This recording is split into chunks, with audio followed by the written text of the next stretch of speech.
Hello class, I hope you all are well. Okay,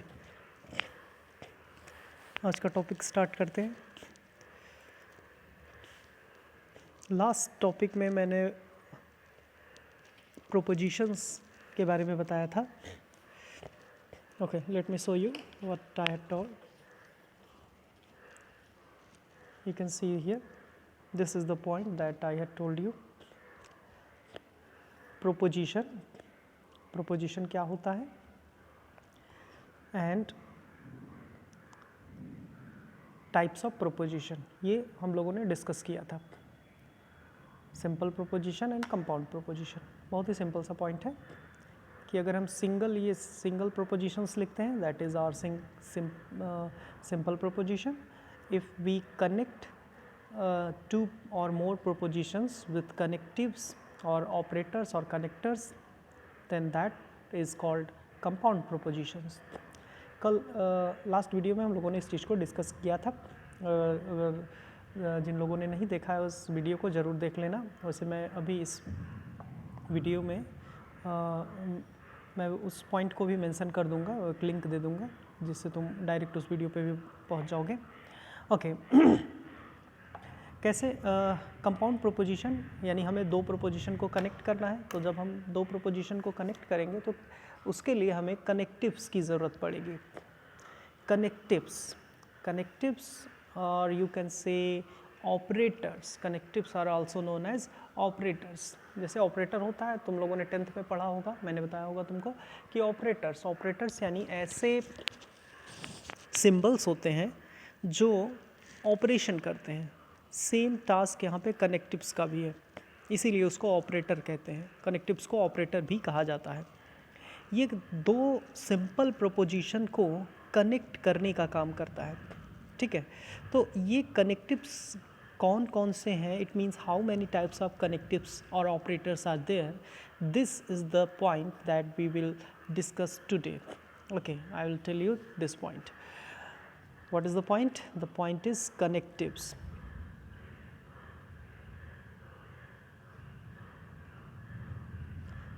This is also known as operator. Operators. Connectives basically propositions में connectives की अगर हम बात करें तो there are only 5 types of connectives. 5 types. कितने type के हैं? 5 तरह के. 5 टाइप्स. 5 तरह की कनेक्टिव्स. और ये 5 तरह के कनेक्टिव्स हैं जो सिंपल प्रोपोजिशंस के साथ अप्लाई करने पर एक कंपाउंड प्रोपोजिशंस को बना देते हैं. कैसे? पहले तो वो कौन कौन है कनेक्टिव्स को देख लेते हैं, फिर मैं बताऊंगा कि कैसे हम लोग कनेक्ट. इसी के साथ साथ एग्जांपल में मैं बताता भी चलूँगा. सबसे पहला जो कनेक्टिव है दैट इज़ कॉल्ड कंजंक्टिव.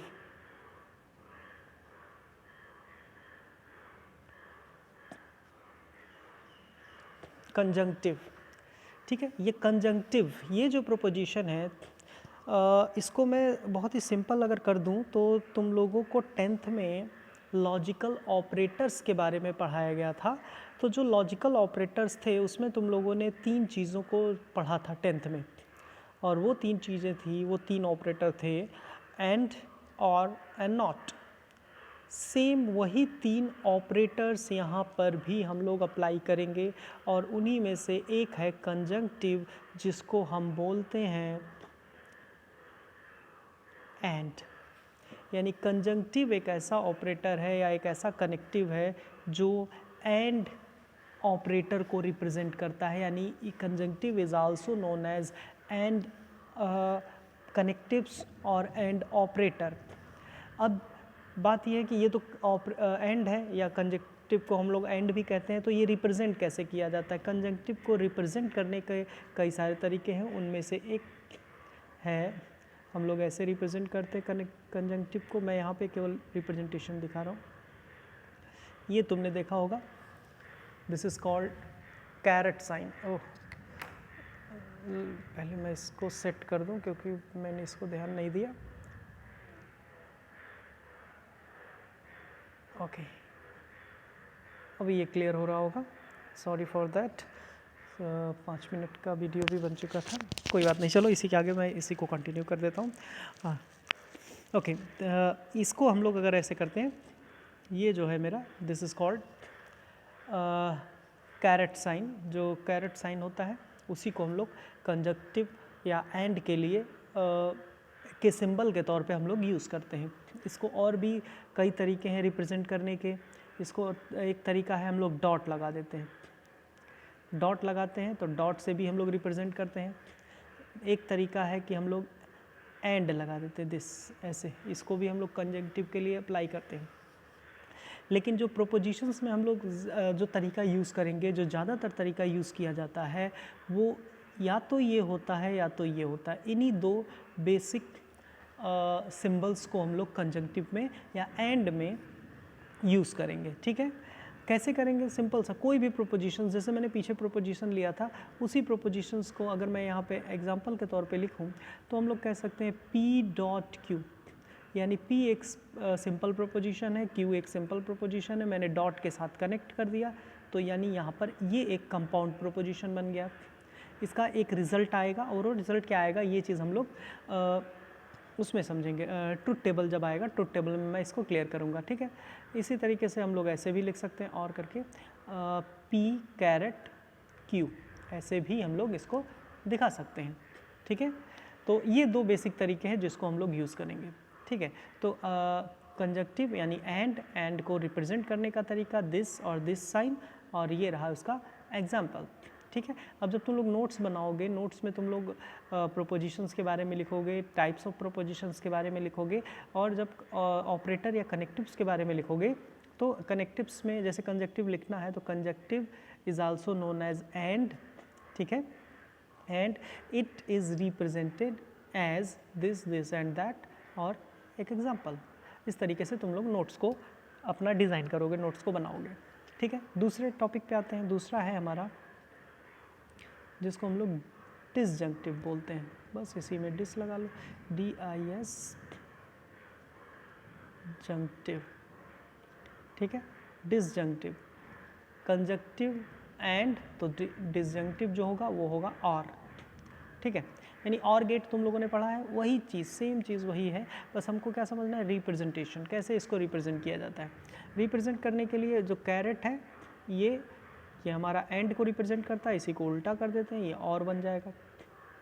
तो एक ये है, या फिर ये हम पाइप साइन लगाते हैं, ये भी बहुत ही फेमस साइन है जो डिसजंक्टिव को रिप्रेजेंट करने के लिए अप्लाई किया जाता है। ठीक है, सॉरी ये पाइप साइन नहीं है, एक है जैसे यहाँ पे डॉट है ना, तो डॉट के लिए हम लोग प्लस, इसी का उल्टा प्लस कर देंगे। ठीक है, तो ये साइन भी हम लोग अप्लाई करते हैं, या सीधे सीधे और भी लिख सकते हो, लेकिन वो हम लोग यहाँ पे नहीं लिखेंगे। डिसजंक्टिव को रिप्रेजेंट करने का तरीका कैरेट साइन उल्टा ऐसे बना दो, या फिर प्लस लगा दो, इसी को हम लोग डिसजंक्टिव कहते हैं। ये काम कैसे करता है, ये इसकी वर्किंग क्या है, मैं फिर से बोल रहा हूँ कि इसको हम लोग, मैं तुमको ट्रुथ टेबल में बताऊँगा। अभी मैं बस तुमको यहाँ पर कनेक्टिव्स के बारे में बता रहा हूँ कि कौन कौन सी कनेक्टिव्स या कौन कौन से ऑपरेटर यहाँ पर है। ठीक है, तो ये कैसे काम करता है, ये इसकी वर्किंग क्या है, मैं तुम लोगों को जो भी अगला वीडियो मैं बनाऊंगा या लाइव क्लास अगर हुई तो लाइव क्लास में बताऊंगा। ट्रुथ टेबल, जब ट्रुथ टेबल हम लोग पढ़ेंगे तब हम लोग इसको आगे डिस्कस करेंगे। ओके, अगले ऑपरेटर या अगले कनेक्टिव्स पे आते हैं। अगला कनेक्टिव है तीसरा नंबर, जिसको हम लोग कहते हैं कंडीशनल। इसी के साथ पहले एक और लिख ले, जिसको हम लोग बोलते हैं एंड हो गया, और हो गया नॉट, यानी इसको हम लोग बोलते हैं निगेशन। ठीक है, हमारा निगेशन, जिसको हम लोग नॉट भी कहते हैं। ठीक है, यानी एंड, जैसे तुमने उसमें पढ़ा होगा एंड गेट, और गेट, नॉट गेट।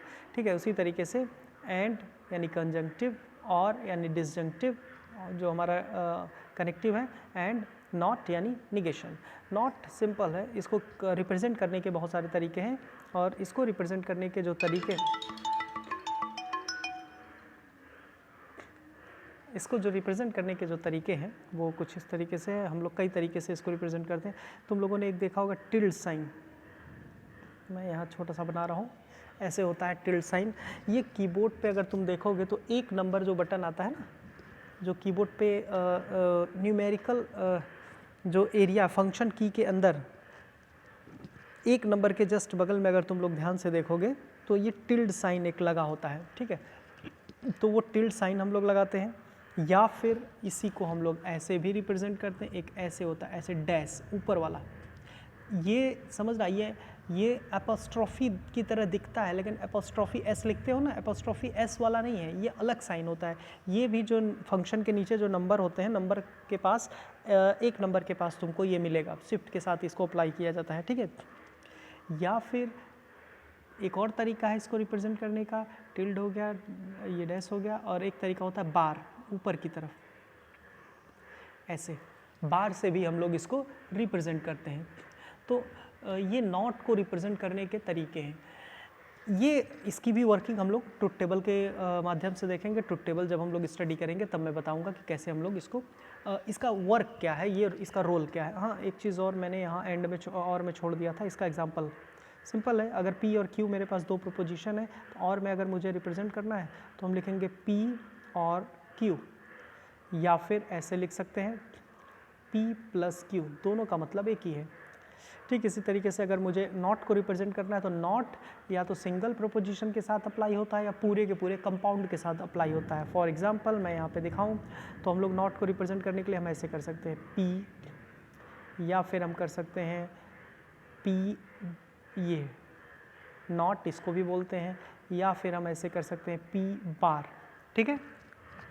सिंगल के साथ हो गया। यही चीज़ हम लोग कंपाउंड के साथ भी कर सकते हैं और करके, जैसे मान लो P, तो हम लोग कंपाउंड, जैसे इन दोनों का कंपाउंड है, मैं ऐसे बोल सकता हूँ P डॉट Q का बार, या चीज़ ऐसे कर सकते हैं P प्लस Q डैश, ठीक है। तो कई तरीके हैं, अभी इसमें से कोई भी तरीका तुम लोग अप्लाई कर सकते हो अपने प्रोपोजिशन को रिप्रेजेंट करने के लिए कंपाउंड में, ठीक है। ओके, तीसरे पॉइंट पे आते हैं जिसको हम लोग को बोलते हैं conditional. This is called conditional.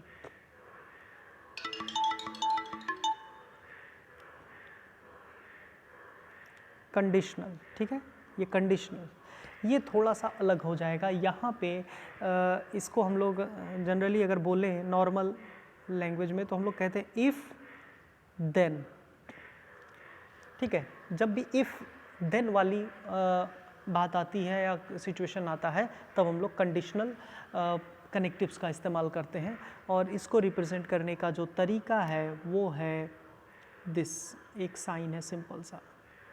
अगर हम ऐसे एक साइन लगाते हैं तो इसको हम लोग कंडीशनल बोलते हैं, इफ़ देन, या फिर ऐसे भी बना सकते हैं इसको डबल, कई बार बुक में ऐसे भी दिखाया जाता है, ऐसे भी हम लोग इसको दिखाते हैं, ठीक है। ये हम लोगों के कंडीशनल कनेक्टिव्स को रिप्रेजेंट करने का तरीका होता है, ठीक है। आई होप ये चीज़ समझ में आ रहा होगा तुम लोगों को। ये चौथा पॉइंट था हमारा। कोई भी डाउट हो तो तुम लोग कांटेक्ट कर सकते हो, या फिर अगर लाइव क्लास हुई या अगर स्कूल रीओपन होता है तो मैं एक बार तुम लोगों को रिवाइज ज़रूर करा दूंगा इस चीज़ को, क्योंकि बहुत इंपॉर्टेंट टॉपिक है, और ये ऐसा टॉपिक है जो तुम्हारे 11th में भी तुम्हें हेल्प करेगा और 12th में भी हेल्प करेगा, क्योंकि फिर से ये सारी चीज़ें 12th में तुमको मिलेंगी। अगर तुम लोग चाहो तो इसको 12th की बुक में भी देख सकते हो, 12th का चैप्टर यही सेम चैप्टर ही है उसमें, ठीक है। इसीलिए हम लोग इसको 11th में स्टडी करेंगे ताकि 12th में हम लोगों को एक अच्छा टाइम मिल जाए। हल्का फुल्का हम रिवाइज करेंगे बस 12th में, इसीलिए इसको ध्यान से अभी तुम लोग स्टडी कर लेना, कोई भी डाउट हो तो क्लियर कर लेना, ठीक है। ओके, एक ये तरीका है, और भी बहुत सारे तरीके हैं इसको रिप्रेजेंट करने के लिए। एक ऐसे भी बहुत से लोग रिप्रेजेंट करते हैं इससे, ठीक है, इस तरीके से भी रिप्रेजेंट किया जाता है, लेकिन जो सबसे ज़्यादा यूज़ किया जाने वाला तरीका है वो ये है और ये है, ठीक है, जिसको हम लोग बहुत ज़्यादा यूज़ करते हैं। ओके, इसी तरीके से इसमें भी अगर देखा जाए तो सबसे ज़्यादा यूज़ किया जाने वाला तरीका ये है और ये है, इसमें तो दो ही है ही, ठीक है। ओके, आते हैं ये कैसे हम लोग इसमें इसको रिप्रेजेंट कर सकते हैं। फिर वही चीज़ मैं अगर लूँ तो P और Q अगर मेरे पास है तो हम इसको सीधा सीधा रिप्रेजेंट करेंगे P to Q, या फिर ऐसे बोल सकते हैं P to Q, ठीक है। इस तरीके से हम लोग इसको दिखाते हैं। इसका सिंपल सा मतलब होता है इफ़ देन, और इफ़ देन में हम क्या बोलते हैं, if P is true then Q is true. If P is true then Q is true. इसका सिंपल सा मतलब यही है, if P is true then Q is true. ठीक है, अब ये काम कैसे करता है, मैं फिर बोल रहा हूँ कि काम कैसे करता है, इसकी वर्किंग क्या है. इसकी वर्किंग समझने के लिए हम लोगों को ट्रुथ टेबल समझना होगा. तो ट्रुथ टेबल मैं अगले वीडियो में बनाऊँगा, या जैसे ही जो भी टाइम मिलेगा, या लाइव क्लास अगर हुआ तुम लोगों का तो मैं उसमें बताऊंगा. ठीक है, इसको सिंप्लीफाई करने का तरीका मैं यहाँ पे ज़रूर बता दे रहा हूँ कि सिंप्लीफाई कैसे कर सकते हैं. अगर हम लोग ऐसे करें तो if P is true then Q is true, इसकी मीनिंग क्या हुई. इसकी मीनिंग करने के लिए हम इसको सिंप्लीफाई कर देते हैं, यानी इसको एक्सटेंड कर देते हैं. तो हम बोलते हैं P बार प्लस Q, यानी P is true then Q is true का जो रिज़ल्ट आएगा वो रिज़ल्ट पाने के लिए हम इस तरीके का भी इस्तेमाल कर सकते हैं, P बार प्लस Q, यानी P का नॉट प्लस Q, यानी Q के साथ और, यानी डिसजंक्टिव. ठीक है, ऐसे हम लोग कर सकते हैं. तो ये इसका एक्सटेंडेड फॉर्म हो जाता है. तो ये हमारा चौथा कनेक्टिव था. इसी तरीके से हम पांचवें कनेक्टिव को देखते हैं. पांचवें कनेक्टिव में अगर हम बात करें तो पांचवा कनेक्टिव जो मेरा है वो है बाई कंडीशनल. ये कंडीशनल था, ये बाई कंडीशनल. मैं थोड़ा फ्रेम में ले लूँ. कंडीशनल, ठीक है. बाई कंडीशनल, बाई कंडीशनल का जैसे यहाँ इफ़ देन है, तो बाई कंडीशनल का बहुत ही सिंपल सा पॉइंट है जिसको हम बोलते हैं इफ़ एंड ओनली इफ़, जिसको इक्विवेलेंस भी बोला जाता है और इसको इम्प्लीकेशन भी कहते हैं. इसको इम्प्लीकेशन और इसको इक्विवेलेंस भी कहा जाता है. ठीक है, ये इसका दूसरा फॉर्म है. ठीक है, जनरल फॉर्म जिसको हम लोग कह सकते हैं.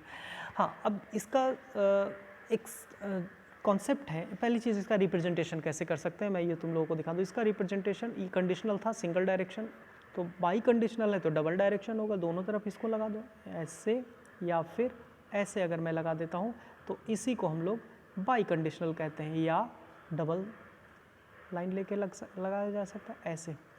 इसको हम लोग बाई कंडीशनल कहते हैं. ठीक है, ये रिप्रेजेंट करने का, बाई कंडीशनल को रिप्रेजेंट करने का तरीका होता है. ओके, अब इसको पहले यहाँ पे मैं दिखा दूँ. अगर P और Q मेरे पास दो प्रोपोजिशन है तो कैसे रिप्रेजेंट करेंगे, तो हम लिखेंगे P बाई कंडीशनल Q, या फिर P बाई कंडीशनल Q. ठीक है, इसका भी सिंप्लीफिकेशन है, इसका भी सिंपल फॉर्म है. इसको जो सिंपल फॉर्म है हम ऐसे बोल सकते हैं P Q, ये Q है, प्लस P बार Q बार. इसको हम लोग इस तरीके से रिप्रेजेंट कर सकते हैं आसानी से. ठीक है, तो इसको हम लोग कहते हैं कि एक्सटेंडेड फॉर्म. यानी ये अगर इस तरह से हम लोग सॉल्व नहीं कर पा रहे हैं, मान लो तुमको इस तरह सॉल्व करने में दिक्कत आ रही है, इसका सोल्यूशन नहीं निकल पा रहा है, या तुम्हें याद नहीं है या कर नहीं पा रहे हो, तो इसका नॉर्मल फॉर्म कर लो. यहाँ पे देखो P Q, यानी P डॉट Q है, यानी कंजक्टिव है, यानी एंड है, और यहाँ पे P बार और Q बार के बीच में भी एंड है, और उसके बाद उसका प्लस कर लो. तो इस तरह से हम लोग P बाई कंडीशनल Q का आंसर भी निकाल सकते हैं. कैसे आंसर निकलेगा फिर मैं बोल रहा हूँ कि जब हम लोग ट्रुथ टेबल देखेंगे तो और भी क्लियर हो जाएगा. हाँ, एक चीज़ मैं यहाँ पे तुम लोगों को ज़रूर क्लियर कर दूँ इसी कंडीशनल और बाई कंडीशनल में, कि इसका मतलब क्या है. फिर से मैं बोल दूँ कि क्योंकि ये अक्सर इसमें बच्चे कंफ्यूज हो जाते हैं. क्या कन्फ्यूज़न होता है कि कंडीशनल है इफ़ देन, तो इसका पॉइंट बस याद रखना, if P is true then Q is true. यानी अगर P ट्रू है तो Q ट्रू होना चाहिए, तभी आंसर ट्रू होगा, अदरवाइज फॉल्स होगा. यानी इसका ओवरऑल आंसर अगर देखा जाए तो इसका आंसर P अगर ट्रू है और Q फॉल्स है तो आंसर फॉल्स होगा, अदरवाइज सारे आंसर ट्रू होंगे. इसको उल्टा बोलें तो ऐसे होगा कि P अगर ट्रू है, Q अगर फॉल्स है तो आंसर फॉल्स होगा, उसके अलावा सारे आंसर ट्रू होंगे.